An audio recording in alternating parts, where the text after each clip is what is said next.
Sejam bem-vindos ao Haja Saúde, o podcast da Unidade Local de Saúde do Médio Tejo, que lhe dá a conhecer o mundo da saúde de forma descomplicada e informativa. Aqui vamos desvendar os mistérios do corpo humano, entender doenças, desmistificar mitos e recolher conselhos para uma vida mais saudável e feliz. Se já se perguntou qual é a diferença entre uma constipação e uma gripe, como prevenir doenças, como emagrecer de forma segura, ou que tipo de exercício físico deve praticar, este podcast é para si. A cada episódio, um tema diferente da saúde, em conversa com profissionais de diversas áreas da Unidade Local de Saúde do Médio Tejo. Sente-se confortavelmente neste consultório, acompanhe-nos nesta jornada pela saúde.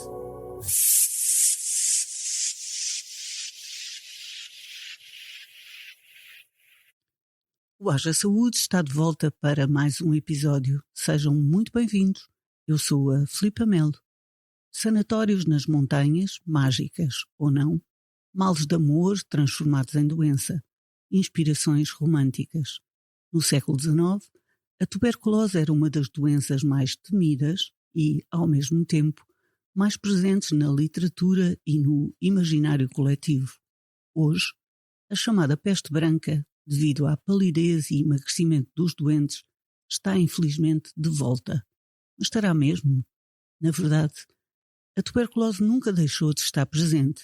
Para entendermos esta realidade na nossa região, senta-se desta vez no consultório Bárbara Almeida, coordenadora da consulta de diagnóstico e acompanhamento pneumológico, portanto CDAP, do Médio Tejo, a funcionar no Centro de Saúde de Alcanena. Seja muito bem-vinda, doutora. Olá, obrigada, Filipe. Muito obrigada por estar aqui connosco. Está aberto o consultório. Vamos lá. Haja saúde.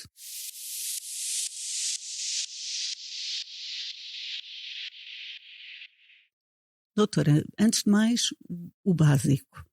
E como é que se apanha tuberculose? Basta estar perto de alguém infectado, por exemplo, num autocarro ou num café? Basta isso? Portanto, há várias formas de tuberculose e aqui estamos a falar da tuberculose pulmonar, que será de facto a forma mais contagiosa, e aí a transmissão é feita por via aérea. Partículas durante a tosse, numa conversa próxima. Gotículas, não é? Portanto, exatamente. Gotículas que andam no ar. Exatamente, mas o contágio não é um contágio facílimo, não basta estarmos um bocadinho com essa pessoa para ficarmos doentes, ou a probabilidade depende do tempo que passamos com essa pessoa e do tipo de contacto que temos com essa pessoa. Obviamente, contactos mais próximos, partilhar casa, estar em locais pouco arejados, aumenta o risco de transmissão. Ir num autocarro durante um curto espaço de tempo, aí podemos dizer que o risco é mínimo. Agora, beijar, enfim, outro tipo de contacto, obviamente. O estar próximo, o viver próximo, e depois temos características dessa proximidade que também aumentam o risco, como viver em espaços muito pequeninos, muita gente a partilhar a mesma casa, essas condições... Mal arejados, provavelmente. Exatamente. Não é? Condições que normalmente se relacionam com condições sociais mais precárias, aumentam o risco de transmissão. A tuberculose é muito antiga, há pouco a doutora dizia, não é? Aquilo que vem de... Sim, os primeiros vestígios de tuberculose pensa-se que se possam encontrar em fósseis humanos, e estamos a falar de tuberculose humana, na zona da Palestina, na zona da atual Palestina. Temos imensos relatos de fósseis do Antigo Egito, também com doença de tuberculose óssea, que é mais fácil encontrar em fósseis do que outras. Milenar, exatamente, não é? Exatamente. Milenar. Esta bactéria é curioso, doutora. Se calhar podemos falar dela quase com características como se fosse uma pessoa. Todos os seres vivos têm uma finalidade, não é? E a bactéria é um ser vivo. E esta bactéria tem uma particularidade que é a sua lentidão a fazer tudo. Ela é lenta no contágio, ainda bem. É lenta naquilo que faz à própria pessoa, portanto isso também é bom porque não é uma bactéria que mate rapidamente, mas depois é lenta a ser detectada e é muito lenta a ser tratada. Isso é um dos principais problemas para a gente conseguir de facto erradicar esta doença do mundo. A tuberculose continua a ser a infecção que mais mata no mundo todo. Mas depois, quando eclode, nós temos aquela ideia, não é, de quem enfim, infelizmente é mesmo esta imagem de quem cospe sangue, não é? Quem cospe sangue para o lenço. Vemos isso nos filmes, é mesmo assim? Sim, a tuberculose, mesmo a pulmonar, pode-se apresentar de formas diferentes. Temos formas mais exuberantes, não é? Onde temos o que a gente chama as cavidades, o pulmão fica, podemos dizer, destruído. E depois temos tuberculose pulmonar, em que não há realmente um avanço tão grande da doença e a gente consegue detectá-la um bocadinho antes, isso pode não acontecer. Existem sintomas clássicos, não é, que depois também se relacionam com essa alteração da arquitetura pulmonar e como já dissemos, o sintoma principal é a tosse, uma tosse com mais de 3 semanas, que não desaparece com a escalada terapêutica. Até prova em contrário, devemos excluir tuberculose. E tem a ver com a intensidade da tosse, doutor, ou não? Não. Uma coisa que eu tenho aprendido com os meus doentes é que realmente há muitos sintomas muito diferentes. Mesmo aqueles que são semelhantes nos doentes, revestem-se de formas diferentes. Às vezes há doentes que nos falam de uma tosse mais superior, mais como se fosse uma congestão nasal, e aquilo também acaba por ter uma relação ali com a própria infecção. Mas voltando um bocadinho atrás em relação aos sintomas, queria referir aqui mais alguns que são mesmo aqueles sintomas-chave. Sim, sim. Portanto, temos essa tosse persistente e que vai agravando com o tempo. Temos os suores noturnos, que normalmente são febres noturnas, não é? Mas que as pessoas referem como suores noturnos, aquela pessoa que à meia-da-noite tem que trocar o pijama, que encharca a cama, seja verão, seja inverno. A perda de peso não é explicada, emagrecimento, portanto, não é explicado, por outras causas. Temos também as hemoptises, que foi exatamente isso que falou, da tosse com sangue. A expectoração da tuberculose pode ser uma expectoração mucoide, quase sem cor. Normalmente é uma expectoração. Explicar, mucoide quase sem são cor. As secreções, as ranhocas normais. Mas normalmente é uma expectoração esverdeada, amarelada e muitas vezes com raio de sangue, ou às vezes mesmo com sangue muito abundante. Existem casos até de hemoptises maciças, que aí temos que até atuar de outra forma. Sinal de alerta total, não é? Claro. Qualquer hemoptise, qualquer sangue da expectoração é um sinal de alarme. Pronto, esses são assim os sintomas que nos deixam mais preocupados. Antes de qualquer coisa, vamos conhecer o que é e o que é que se faz na consulta, diagnóstico e acompanhamento pneumológico do Médio Tejo, ou seja, no seu CDAP. Portanto, primeiro que tudo, nós tratamos os doentes com tuberculose ativa, com tuberculose doença. Esses doentes podem ter alta hospitalar, por exemplo aqui da nossa OLS, ou até podem vir de outros hospitais, onde estiveram internados e depois, como voltam para a área da residência, vêm aqui para o pé de nós. Nós fazemos o seguimento desses doentes, portanto eles finalizam o tratamento connosco e depois mantemos algum seguimento, pelo menos 2 anos de seguimento desde o final do seu tratamento. Também podemos atender doentes que aparecem com queixas que são sugestivas, podem ser orientados de outros colegas, nomeadamente dos seus médicos de família, e aparecem com queixas e a gente vai fazer aí a marcha diagnóstica. Concluindo que eles têm realmente tuberculose doença, fazemos o tratamento. Também muito importante é o rastreio de contactos, e aí tenho a preciosa ajuda da minha enfermeira, da enfermeira Paula Custódio, que é especialista em saúde pública, e fazemos uma articulação com o Serviço de Saúde Pública de forma a compreender quem é que foram os contactos destes doentes. Isto é muito importante para nós irmos à procura de potenciais transmissões, e principalmente se tratar de crianças ou de indivíduos imunodeprimidos. Fazer uma rede, não é? Estabelecer uma rede. Exatamente, é mesmo muito importante, porque a única forma da gente realmente conseguir conter esta doença, e é uma tarefa hercúlea, mas de nós conseguirmos contribuir para conseguir conter esta doença é conseguirmos contê-la e evitar que ela passe para outras pessoas. Não é? Isto é o que nós ambicionávamos, o que nós sonhávamos, e é isso que é bastante difícil. Fazemos ainda outra coisa, que é nós avaliamos o risco de doença, portanto nós vamos à procura da doença, antigamente se chamava a tuberculose latente, mas que é chamada tuberculose de infecção, em pessoas vulneráveis, nomeadamente doentes com HIV, devem fazer este rastreio anualmente ou de 2 em 2 anos. Pessoas que vão iniciar tratamentos biológicos, tratamentos que baixam a sua imunidade, também devem fazer este rastreio para tuberculose latente, independentemente de terem tido contacto com alguém com tuberculose. Isto é uma coisa que a gente faz regularmente. Todos os meses temos um dia só de rastreios, que é outra valência do CDAP. Como é que se explica então que a tuberculose acorde numa pessoa? Tem a ver, essencialmente, com o sistema imunitário dessa pessoa. Há vários fatores que contribuem para que isto possa acontecer. A maioria das pessoas com tuberculose e infecção, em princípio, não vão ter doença. Mas isso depende de muitos fatores. De outras doenças que apanhem ao longo da sua vida e de fatores de risco, como fumar. Fumar aumenta imenso o risco de ter tuberculose. A diabetes mellitus também é uma doença que aumenta o risco de uma tuberculose poder acordar.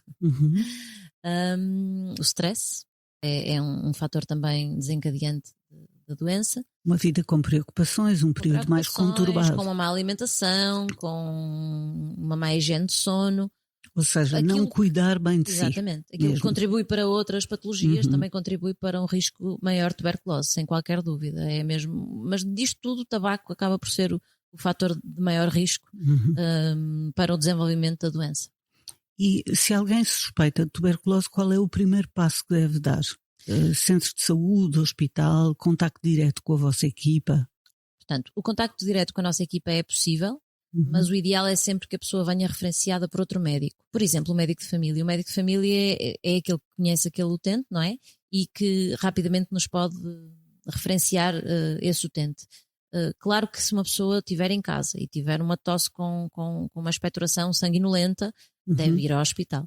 Aí também são feitos todos os exames e o doente é orientado de uma forma correta e acaba por, ou se tiver necessidade de internamento, fica internado, ou é encaminhado para nós, e isso também está articulado com os serviços hospitalares. Que testes é que esperam a pessoa nessa altura? É uma radiografia normal? Enfim, o que é que se faz? Ok, portanto, aquilo que a gente faz quando há alguém com queixas sugestivas de tuberculose é um raio-x de tórax, com 2 incidências. É um raio-x normal e um lateral. E análise à expectoração. Esses são as análises de sangue também, com uma avaliação dos parâmetros inflamatórios. Esses são os principais exames a fazer.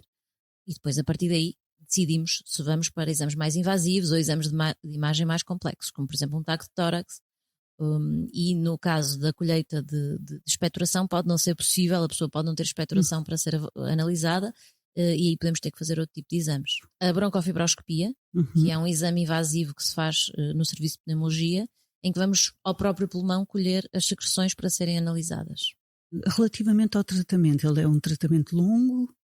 Sim, é um tratamento muito longo. Estamos a falar de um período para a tuberculose doença, de um período mínimo de 6 meses. Mas quando temos algumas alterações, como por exemplo as cavitações que estávamos a falar, temos que prolongar para 9 meses. Temos alguns utentes que podem ter que fazer um tratamento de 12 meses. Já chegámos a ter casos do género. É uma doença terrível, não é? São muitos comprimidos e são comprimidos que não são fáceis de tomar. As pessoas queixam-se um bocadinho. Ainda não temos assim uma solução ótima para esta doença. E depois também é um tratamento com alguns efeitos secundários. Alguns passam ao fim das primeiras tomas, nomeadamente algum enjoo. Pode haver também uma sensação de parestesia, ou seja, das mãos dormentes, e para isso a gente também normalmente associa uma vitamina para evitar essa queixa.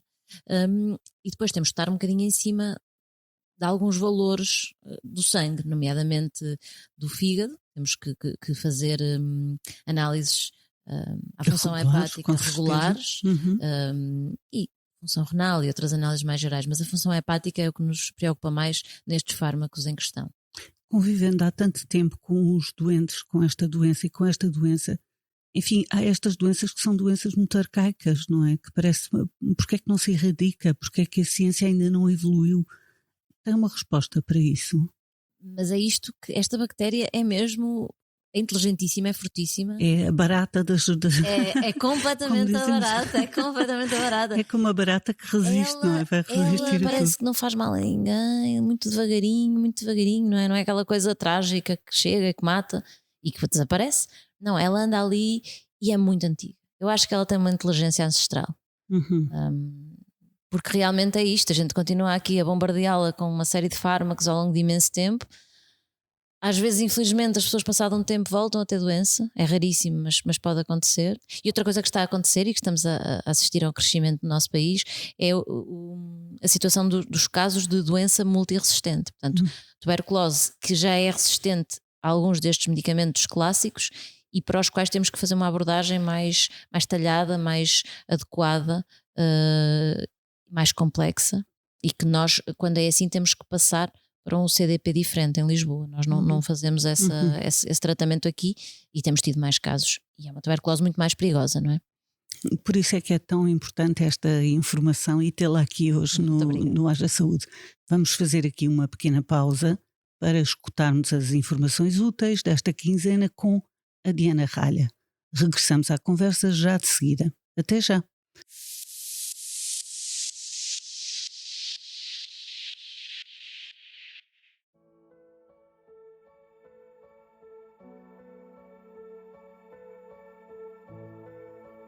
Hoje quero falar consigo sobre uma dúvida que muita gente tem quando aparece tosse, febre ou aquela sensação de aperto no peito. Isto é viral ou é bacteriano? E, sobretudo, quando é que precisamos realmente de tomar antibiótico? A maior parte das infecções respiratórias do dia-a-dia, seja constipações, gripes, laringites, bronquiolites, são virais. Os vírus entram rápido, espalham-se depressa e desaparecem sozinhos ao fim de alguns dias. Causam febre, mal-estar, dores no corpo, nariz entupido e tosse irritativa. E aqui é importante reforçar uma mensagem simples. Os antibióticos não funcionam contra vírus. Tomá-los apenas por precaução não só não ajuda, como pode trazer problemas sérios ao longo do tempo. Já as infecções bacterianas são diferentes. Costumam ter sintomas persistentes, febre que não desce, expectoração espessa ou alterações claras do estado geral da pessoa. E nesse caso, o antibiótico pode ser necessário, mas deve ser sempre prescrito por um profissional de saúde. E depois há doenças específicas, como a tuberculose, de que falamos hoje no episódio desta semana do Haja Saúde. A tuberculose é uma infecção bacteriana muito particular que evolui devagar e engana porque os sintomas podem parecer simples, como cansaço ou stress. Mas há outro ponto essencial. O uso inadequado de antibióticos está a criar um problema mundial de saúde pública. As bactérias estão a tornar-se resistentes, adaptam-se, transformam-se e deixam de responder aos medicamentos que temos. Em muitos hospitais já lidamos com bactérias multiresistentes, difíceis de tratar e que exigem medicamentos cada vez mais fortes e raros. Isto não é futuro, é o presente, e cada antibiótico que tomamos sem necessidade contribui para agravar esta realidade. Por isso, quando o seu médico lhe prescreveu um antibiótico, siga 3 regras fundamentais. Regra número 1, tome o medicamento à hora certa, sempre. Regra número 2, nunca interrompa o tratamento, mesmo que se sinta melhor ao fim de 2 ou 3 dias. E a última regra, nunca guarde os antibióticos para, usar mais tarde ou partilhar com outras pessoas. Estas medidas simples vão proteger a sua saúde hoje e ajudam a garantir que os antibióticos continuam a funcionar amanhã. Informação clara, útil e prática, como gostamos de trazer em cada episódio do Haja Saúde.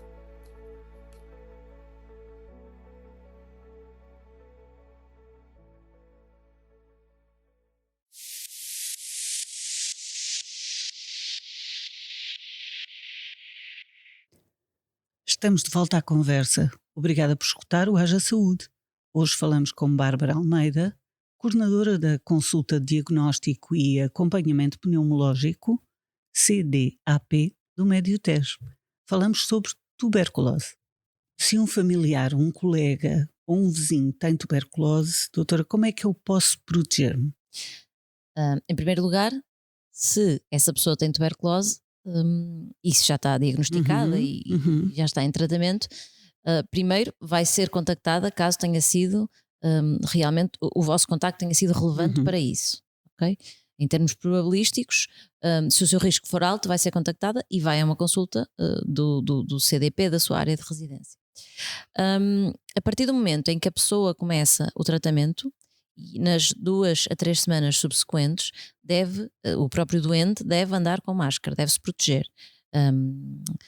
É preciso ter algum cuidado na partilha dos espaços em casa, não é? As refeições devem ser feitas à parte, e quando normalmente são 2 a 3 semanas que demora, tiver o ok do médico, aí já pode fazer a sua vida normal e estar em contacto com outras pessoas. Portanto, a pessoa que sabe que tem uma pessoa infectada em casa ou na família deve evitar esse contacto no início do tratamento e ficar à espera de ser chamado para o rastreio. Às vezes acontece o próprio doente não dar aquele contacto, ou os familiares do doente não darem aquele contacto como tendo sido um contacto relevante, e a pessoa pensa, mas eu estive com aquela pessoa no carro durante 3 horas, durante 2 horas. Essa pessoa também pode dirigir-se ao CDP e dizer, eu acho que foi um contacto relevante, e aí a gente vai tentar avaliar e perceber, para tentar entender o que é que temos que fazer em relação àquele utente. E deve fazê-lo, claro, não é? Claro. Deve fazê-lo, não vale a pena ter medo. De todo. É melhor não ter medo, enfim, porque tendo a doença tem que a tratar, de qualquer modo. A tuberculose é também uma doença de preconceito. É uma doença sobre a qual existe um estigma grande, que nós tentamos combater. Eu tenho pacientes que estão a ser estudados para alguma coisa que não sabem o que é, até se pensa por momentos que será uma neoplasia, e depois descobrem que afinal é só uma tuberculose, que para mim seria uma notícia ótima, não é? É uma coisa que a gente pode tratar, é muito melhor do que ter um tumor, mas para aquelas pessoas é quase tão grave, porque elas ouvem falar em tuberculose e o mundo delas cai ali muitas vezes à nossa frente. É verdade que nós na primeira parte acabámos assim com um tom, não é? São doenças muito arcaicas e também ao longo de muito tempo criou-se muita mitologia à volta delas. Por exemplo, que não se pode partilhar pratos, não se pode partilhar objetos, não se pode partilhar roupa. Isso é um mito. Sim, isto neste momento está posto de parte. A transmissão é por via aérea, como eu já disse. É óbvio que quem está doente e está em fase de início de tratamento não deve partilhar o espaço sequer, não deve. O que a gente quer evitar é o contágio. Mas salientar que são as gotículas. Exatamente, não é? Exatamente. Não deve partilhar refeições porque está ali à frente a comer e pode tossir. Pronto. Será mais nesse sentido, não tem a ver com o contacto de objetos contaminados. Isso teoricamente não existe esse risco. Mas é importante dizer que a tuberculose não se manifesta só no aparelho respiratório, certo? Exato. Nós falamos de tuberculose pulmonar e tivemos a falar principalmente de tuberculose pulmonar hoje, porque é a forma mais comum de tuberculose. E é aquela que nos inspira mais cuidado a nível do contágio. Mas a tuberculose pode aparecer em vários órgãos, pode aparecer no osso, pode aparecer nos gânglios. Aliás, a forma ganglionar é também bastante comum, pode aparecer na pele. Temos várias formas de facto desta doença e todas elas exigem um tratamento prolongado. No caso da tuberculose pulmonar, as máscaras ainda têm utilidade? Sim, bastante. O doente com tuberculose deve usar máscara até que lhe seja dito o contrário pelo seu médico assistente. No inverno, por exemplo, abrir as janelas faz a diferença? Como é que podemos, por exemplo, ventilar uma casa pequena? Ventilar faz sempre a diferença. Aliás, ventilar é uma grande arma na diminuição do risco de contágio de tuberculose. É abrir tudo o que haja para abrir em termos de janelas numa casa. Um autocarro ou qualquer espaço onde vá muita gente deve ser ventilado com bastante regularidade. Aliás, essa é a grande forma da gente conseguir evitar este tipo de contágios, porque nós não sabemos quem é que vai ao nosso lado num autocarro, não é? E também não podemos andar presos a esse tipo de medos, mas há certos cuidados que devemos ter. Ou, por exemplo, no nosso local de trabalho, além da ventilação, estar atentos a uma pessoa que tenha uma tosse persistente, não é? E essas coisas devem Deve ser cotidiano o hábito de ventilar os espaços. Ao mesmo tempo, ventilar um bocadinho as cabeças, não é, doutora? Completamente. Com anti-preconceito. Ou seja, nós estivemos a falar sobre a tuberculose, tudo o que está ligado à tuberculose, mas não sei, diria que talvez a nossa última mensagem, não sei se concorda, doutora, seja ventilar as ideias preconceituosas relativamente à tuberculose.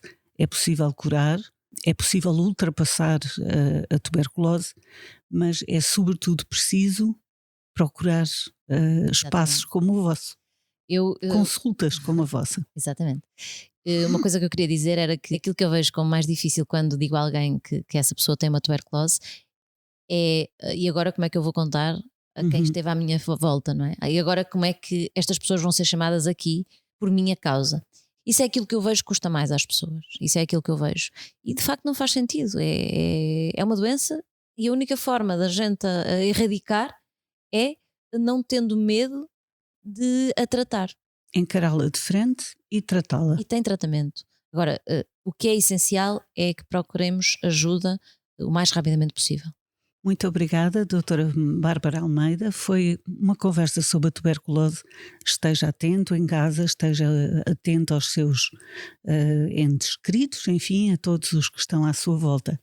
Nós, no Haja Saúde, voltamos daqui a 15 dias, neste consultório que lhe diz tudo, mesmo tudo sobre saúde, pela sua saúde, para que haja saúde. Fique bem.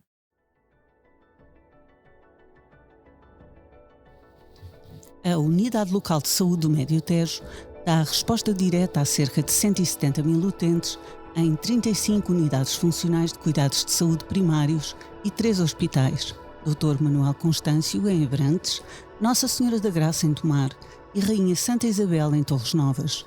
Iniciou atividade em janeiro de 2024, a partir de uma reestruturação do modelo organizativo do SNS, para mais e melhores cuidados e uma relação mais próxima com a comunidade dos concelhos de Abrantes, Alcanena, Constância, Entroncamento, Ferreira do Zézer, Mação, Sardual, Tomar, Torres Novas, Vila Nova da Barquinha e Vila de Rei.